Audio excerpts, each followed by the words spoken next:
Pamela Nauta, your Metro Denver real estate agent, and I am here in Denver at Altaira at High Point, and we are going to check out one of the single-family homes, the Celeste Floorplan by Taylor Morrison.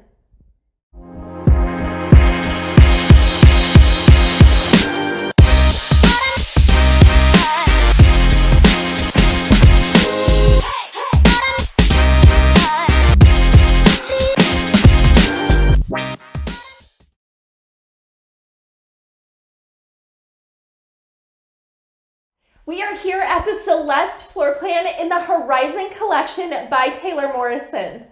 And it's a two-story single-family house with a side yard and an alley-load two-car garage.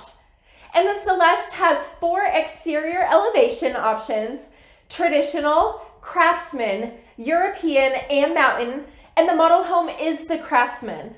And for square footage, we're looking at around 1,600 square feet with no basement. And it has 3 bedrooms and 2.5 bathrooms. And there are some additional interior options that you can choose from if you want a loft or a basement. And there currently is a wait list, and Taylor Morrison Homes is anticipating on being able to release more homes in February. So if you are interested in this builder and this floor plan, reach out now and let's start the conversation of building your new home at High Point. And if you have any questions, feel free to contact me and like, subscribe, and comment. Enjoy the tour.